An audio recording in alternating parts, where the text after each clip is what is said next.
जय माता दी मेरे प्यारे भाइयों बहनों माताओं बंधुओं। R R R Verma channel में आपका स्वागत है। बंधुओं, आप सभी पर देवी भगवती की कृपा बनी रहे। आज मैं श्रवण करवा रही हूँ महाभागवत देवी पुराण 7वां अध्याय। बंधुओं, यदि आपने YouTube channel R R R Verma यदि अब तक सब्सक्राइब नहीं किया तो जरूर करें, लाइक करें, कमेंट में जय माता दी अवश्य लिखें। बंधुओं, आप सभी जानते हैं कि महाभागवत देवी पुराण का बहुत अधिक महत्व है।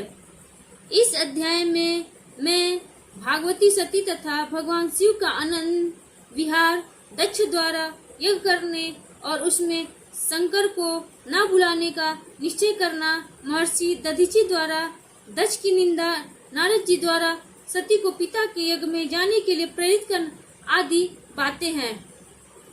श्री महादेव जी बोले, नारद, भगवान शंकर भगवती सती को प्राप्त कर अत्यंत कर्मांत हो गए और उन्होंने प्रमथ गण तथा महान बलशाली नंदी से कहा, प्रमथ गण, मेरी आज्ञा से यहाँ से शीघ्र कुछ दूर जाकर तुम लोग देर तक स्थित हो जाओ।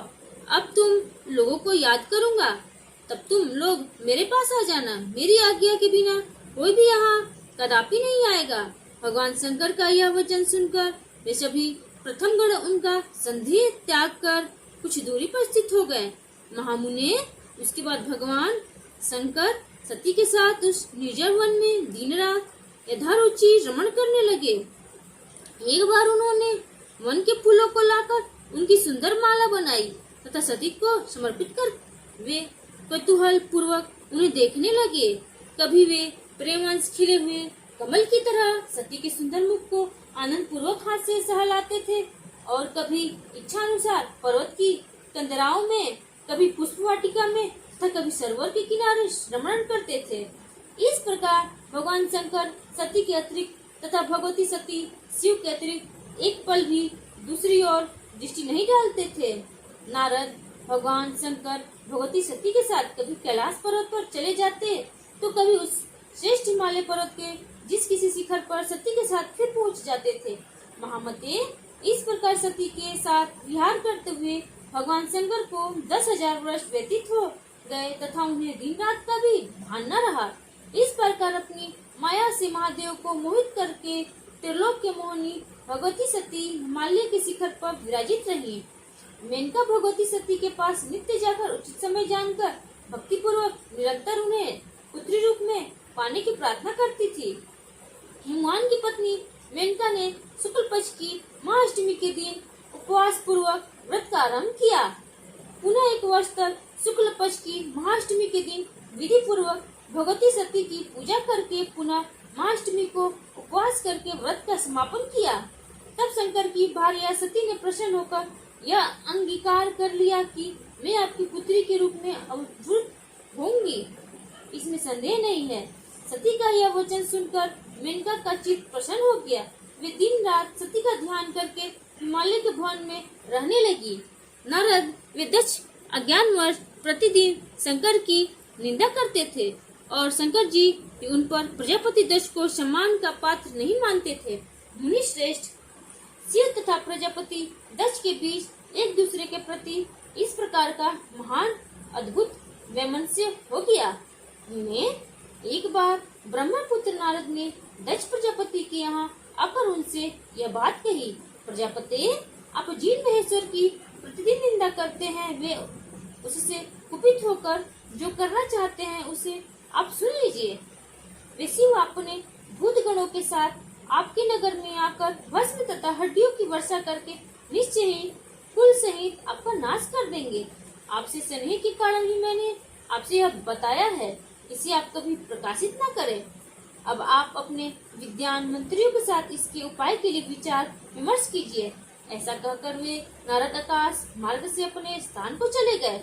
इधर दक्ष प्रजापति ने सभी मंत्रियों को बुलाकर यह कहा, मंत्रीगण, आप लोग तो सदा से मेरा हित करने वाले रहे हैं, किंतु मेरे शत्रु के क्रियाकलाप का किसी ने ध्यान नहीं रखा। महर्षि नारद ने मेरे पास आकर ऐसा कहा है, शिव अपने समस्त भूत गणों के साथ मेरे पुर में आकर भस्म हड्डी मिट्टी और रक्त की वृष्टि करेगा, इसमें संदेह नहीं है। तो फिर इस संबंध में मुझे इस समय जो करना हो उसे आप लोग बतलाइए। महामुने, दक्ष की आवाज सुनकर सभी मंत्री भय से व्याकुल उठे और उनसे यह वचन कहने लगे। मंत्रियों ने कहा, देवाधिदेव शिव ऐसा क्यों करेंगे? हम लोग उनकी इस अनीति का कारण नहीं समझ पा रहे हैं। आप तो बुद्धिमानों में श्रेष्ठ तथा सभी शास्त्रों के ज्ञाता हैं। आप यथोचित आज्ञा दीजिए, इसके बाद हम लोगों के द्वारा कल्याणकारी साधना अनुष्ठान किए जाएंगे। दक्ष बोले, शमशान में निवास करने वाले तथा भूत गणों के अधिपति शिव को छोड़कर अन्य सभी देवताओं को बुलाकर मैं यज्ञ आयोजन करूंगा और समस्त विघ्नों का नाश करने वाले यज्ञेश्वर भगवान विष्णु को संरक्षक बनाकर मैं प्रथम पूर्वक यज्ञ संपन्न करूंगा। इस प्रकार पूर्ण यज्ञ का आरंभ हो जाने पर वह भूतपति शिव मेरे पुण्य कर्म युक्त नगर में कैसे आ पाएगा? श्री महादेव जी बोले, नारद, तब दक्ष प्रजापति के ऐसा कहने पर भय के कारण उन मंत्रियों ने दक्ष प्रजापति से कहा, महाराज ठीक ही है। तत्पश्चात क्षीर सागर के तट पर पहुंचकर दक्ष प्रजापति ने भगवान विष्णु से यज्ञ की रक्षा के लिए प्रार्थना की। तब परम पुरुष भगवान विष्णु प्रसन्न होकर यज्ञ की रक्षा करने के लिए उन दक्ष के पूर्व में स्वयं पहुंच गए। उसके बाद दक्ष ने इंद्र आदि प्रधान देवताओं, ब्रह्मा, देवर्षियों प्रधान, ब्रह्मर्षियों प्रधान, यक्षों, गंधर्वों, पितरों, दैत्यों, किन्नरों तथा पर्वतों को निमंत्रित किया। मुने, दक्ष ने उस यज्ञ महोत्सव में भी सभी को तो बुलाया था, किंतु विद्वेष के कारण शिव को तथा उनकी पत्नी सती को छोड़ दिया था। दक्ष प्रजापति ने उन सभी लोगों से कहा, मैंने अपने यज्ञ महोत्सव में शिव तथा उनकी प्रिय पत्नी सती को नहीं बुलाया है। जो लोग इस यज्ञ में नहीं आएंगे वे यज्ञ भाग से वंचित हो जाएंगे। से सनातन परम पुरुष भगवान विष्णु मेरे यज्ञ की रक्षा के लिए यहाँ आए हुए हैं, इसलिए आप सभी लोग भयमुक्त होकर मेरे यज्ञ में आइए। इस प्रकार उन दक्ष का वचन सुनकर भयभीत हुए देवता आदि सभी शिव विहीन होने पर भी उस यज्ञ सभा में आ गए। यज्ञ की रक्षा करने में तत्पर भगवान विष्णु को आया हुआ सुनकर सभी देवता तथा अन्य भी शिव कोप से भय रहित हो गए। दक्ष ने सती को छोड़कर आदिति आदि सभी पुत्रियों को आदर पूर्वक बुलाकर उन्हें पुष्प, कल, वस्त्र और आभूषण से संतुष्ट किया। उन्होंने यज्ञ के निमित्त महान पर्वत के समान अन्नों का संचय किया और दूध, दही, घी आदि की बड़ी बड़ी नदियां बहा दी। इस प्रकार प्रजापति दक्ष ने यज्ञ के लिए जो वस्तु तथा द्रव्य अपेक्षित थे उनका संचय कर डाला। उन्होंने रसायन सामग्रियों का सागर सदृश तथा अन्य पदार्थों का पर्वत सदृश संचय कर दिया। उसके बाद यज्ञ आरंभ हुआ। मुनिश्रेष्ठ, उस यज्ञ में स्वयं पृथ्वी देव बनी और यज्ञ कुंड में उद्धव तथा निर्मल शिखा वाले धूम रहित अग्निदेव से प्रज्वलित हुए। जो लोग उस यज्ञ में वेद पाठ के लिए नियुक्त किए गए थे वे सब के सब आसन पर विराजमान हो गए। महामते, यज्ञ की रक्षा करने वालों के स्वामी, जगत के रक्षक, आदि परम पुरुष तथा यज्ञ स्वरूप साक्षात भगवान नारायण यज्ञ वेदी पर प्रतिष्ठित हो गए। इस प्रकार यज्ञ प्रारंभ हो जाने पर ज्ञानियों में श्रेष्ठ महामती दधीची ने वहाँ एकमात्र शिव को न देखकर दक्ष से ऐसा कहा। ददाची बोले, महान बुद्धि वाले प्रजापति, आप जिस प्रकार का यह यज्ञ कर रहे हैं वैसा ना तो कभी हुआ है और न कभी होगा। ये सभी देवता इस यज्ञ में स्वयं ही साक्षात प्रकट होकर अपने अपने यज्ञ भाग से आहुति ग्रहण कर रहे हैं।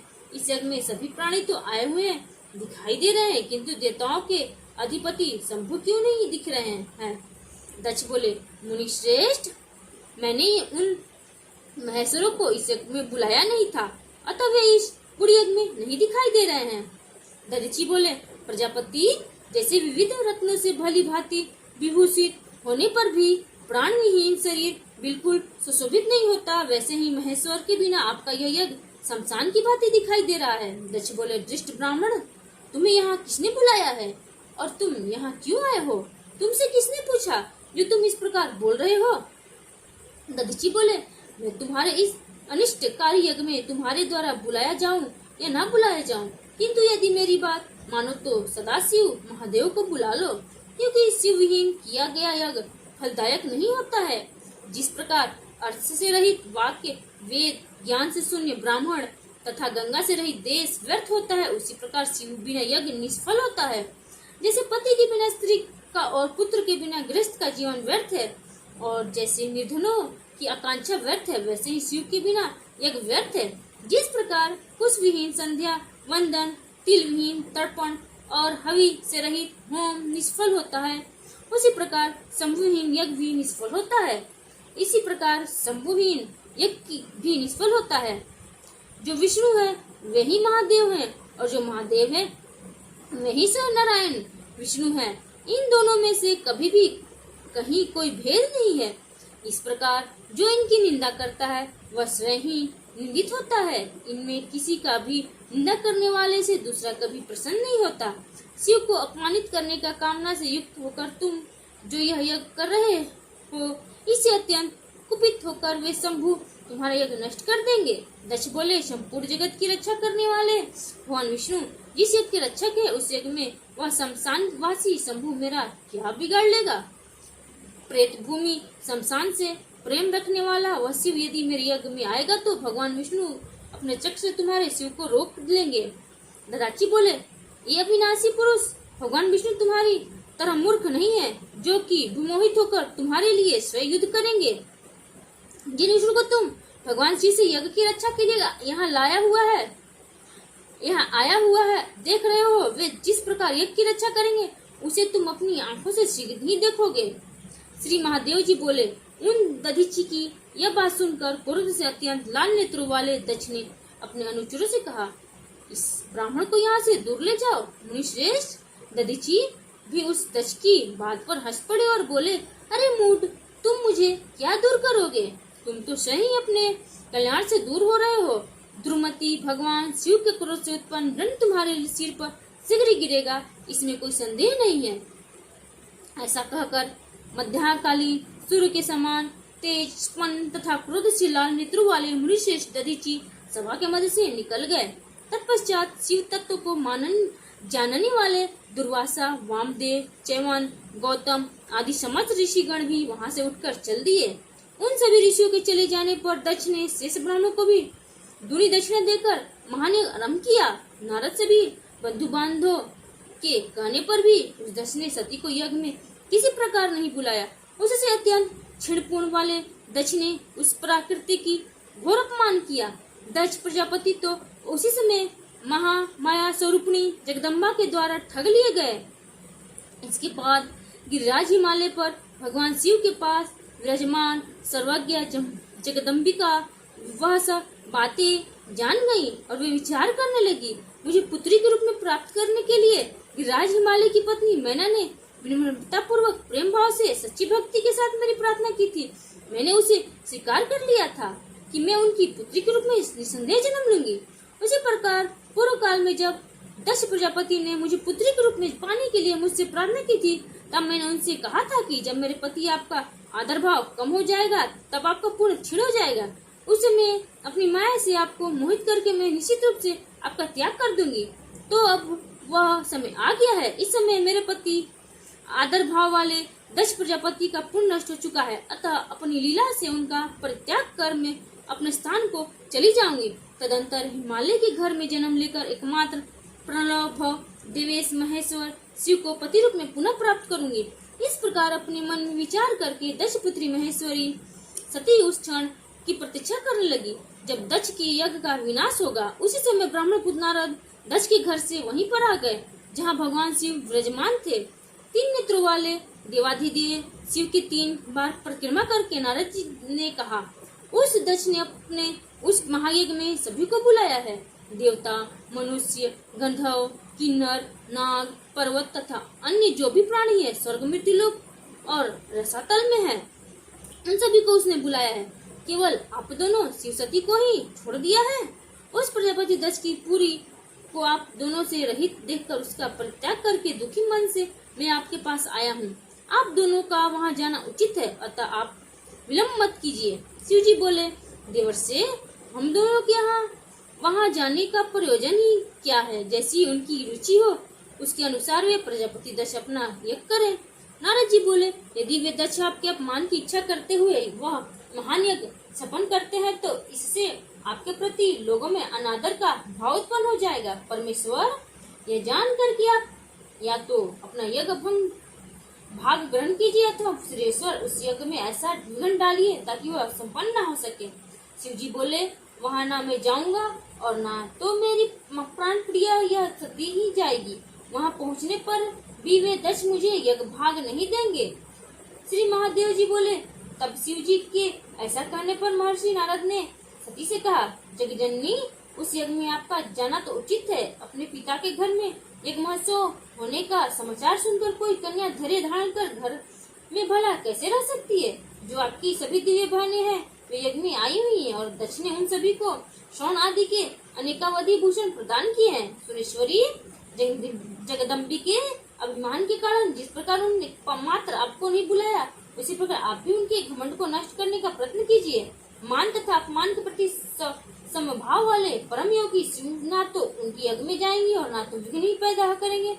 तदंतर ये दक्ष पुत्री सती में ऐसा कहकर महर्षि नारद ने शिव जी को प्रणाम करके पुनः दक्ष प्रजापति के घर के लिए प्रस्थान किया। इस प्रकार श्री महाभागवत महापुराण के अंतर्गत श्री शिव नारद संवाद में दक्ष प्रजापति यज्ञ वर्णन नामक 7वां अध्याय पूर्ण हुआ।